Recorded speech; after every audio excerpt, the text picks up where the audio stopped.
most of us, when we're gonna do a training routine, it's very important for us to choose actually what's the best type of split out there. And there's so many types of training splits on the fitness industry. Maybe you know some of them, like the push-pull legs or the upper body and lower body split. I just want to show you in this video the ultimate muscle building routine and habits. So if you're looking to pack a ton of muscle and some serious muscle and transform your physique, I think that you've come to the right place, because I'm gonna show you the best type of training split that you can do for your routine, for your time, how many time you have, and everything. Building muscle, it's one of the best things you can do. So in my opinion, here are my 5 training splits, and I'm gonna explain them each day in detail and telling you if this worked or not.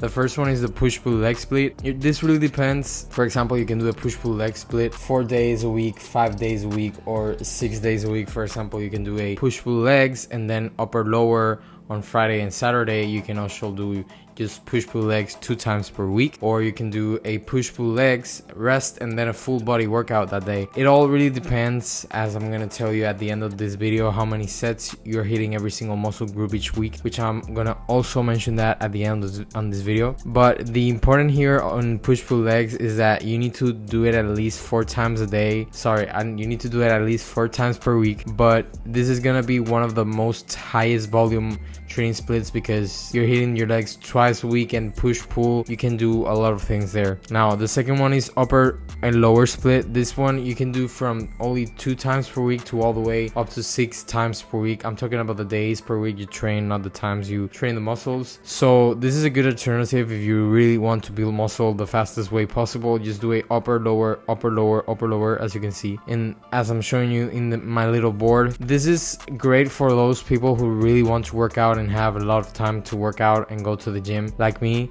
So if you really want to push yourself, I think this is a very good routine that you can do. Number 3 is gonna be the full body split. I think this is the best one for beginners, because you start implementing exercises that you are not familiar with. Maybe you're starting to the gym and want to do a lot of exercises to see which one works best, but you still want to build muscle. You're hitting every muscle for 3 times per week, and if you're doing the correct amount of sets and reps per exercise, you're gonna be gaining muscle in no time. Again, if you're a beginner, it's gonna be way easier for you. In my opinion, I remember the days I was slacking, but I still do some workouts, and most of them were full body. I don't do full body now, but still is one of the best choices you can make if you are just a little beginner bro that wants to build some muscle. So the number 4 is a one that I really don't like, and it's the bro split. This is a really classic bodybuilding split out there. Some people still do this bro split, but most of them are people who are in steroids or have other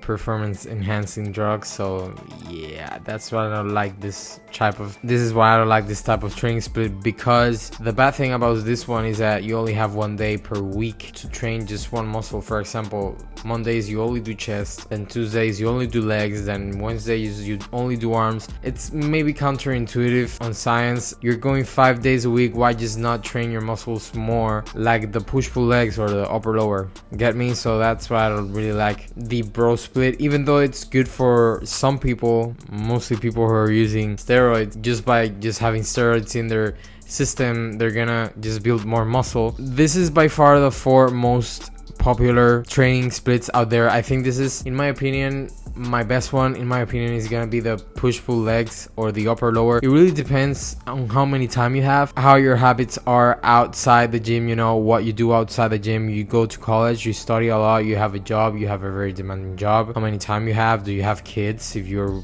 a person who's on his 40s already, you have a lot of things that you need to be aware of before going to the gym. So I'm going to show you now the 5 basic keys when it comes to building that and sticking to one split. And the first thing is consistency. That's why it's really important to you to choose a one that it really sticks to your routine. For example, if you're a person that studies a lot and works a lot, you have a lot of time spent working, I think the best split for you is going to be full body, because you can only go to the gym 2 times per week, for example, and you are hitting all the muscles in just 2 days, and it's amazing. So stay always consistent with it. The second one is progressive overload. You really need to try to think, okay, how I'm going to progress every exercise week by week. For example, on week 1, if you do the squat 3 sets of 10 reps, then the next week you do 3 sets of 12 reps, for example, and how the next week you can just up the weight or reduce the amount of increase the amount of time doing the exercise. Like, that's the tempo. A lot of things you can do with progressive overload. The most important thing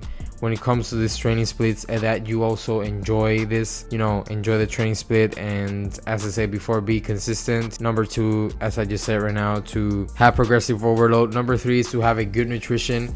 One of the best habits that you need to have outside of the gym is your nutrition. How's your nutrition? What do you eat? What foods you eat? It's fueling your muscle growth. It's helping you to build muscle. It's not helping you build muscle. I'm gonna be very simple here. Try to eat a lot of complex carbs, fruits, vegetables, sweet potatoes, root vegetables, all that, oatmeal, all the carbs you like, except high refined sugars and all that. Protein sources is like the most important thing. I'm talking about eggs, egg whites, poultry, fish, chicken, red meat. All of that is going to be way more important. Of course, your fats too, to help all those hormone productions. Another factor that should come to play after choosing the correct split, it's your sleep and your recovery. You need to have enough recovery. For example, the bad thing about the push-pull legs is that if you're training very intense those 6 days, you only have 1 rest day. But still, anyways, you're going to rest the muscles you are not training that day. For example, you have 2 days apart of not training your legs in the push-pull legs 6 times per week, so you still are gonna recover, but sleep is by far the most important thing. If you are still sleeping less than 6 hours per night, you're not gonna recover fully, and you will not have the same energy. You will not feel the same. That's why it's very important always to recover and sleep